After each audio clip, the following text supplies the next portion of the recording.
हुजूर एक सवाल ये है कि शादी मैं नहीं करना चाह रहा, एक इस्लामी भाई का सवाल है, मैं शादी नहीं करना चाह रहा क्योंकि मैंने लोगों को शादी के बाद परेशान ही देखा है, इसलिए मैं परेशान नहीं होना चाहता शादी करके। क्या कहेंगे इस सोच के बारे में और इनकी सोच इस राय के बारे में? सोच दुरुस्त नहीं है। शादी सुन्नत भी है, बाज़ सूरतों में वाजिब भी है, बाज़ सूरतों में फ़र्ज़ भी होती है, बाज़ सूरतों में हराम भी होती है।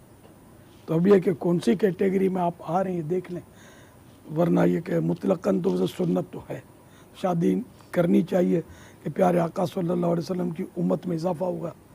एक सबब ये भी बन सकता है इजाफ़े का, और बहुत सारे गुनाहों से बच सकते हैं। हदीस पाक में है कि शादी करने से आधा ईमान महफूज हो जाता है। परेशानी आई है ज़रूरी नहीं है, परेशानी बाज़ औक़ात अपने हाथों की भी होती है। हुजूर शादी के बाद फिर एक घर बन जाता है, जी, फैमिली बन जाती है। एक सवाल ऐसा ही है कि घर में फिर सुकून कैसे कायम रखा जाए? हाँ, ये अलग बात है। अगर शरीयत और सुन्नत के मुताबिक तमाम तक़रीबात होंगी तो इसकी बरकतें मिलेंगी, अल्लाह ने चाहा तो घर आपका पुरसुकून रहेगा। और अगर शैतान नाचता रहेगा शादी में, जैसे आजकल हो रहा है, फिर वो करोड़ों रुपए खर्च करके फिर कोर्ट में पहुंचते हैं, तो जो कुछ होता है गुनाहों की भी नहुसत हाँ, जाहिर गुनाहों होती है की रिश्तों में। नहुसत। एक बहुत पुरानी बात है, एक मेरे दोस्त के घर गया था, बोला हमारा मियाँ बीवी में बनती ही नहीं। आप हो सकता है वो भी सुन रही हो।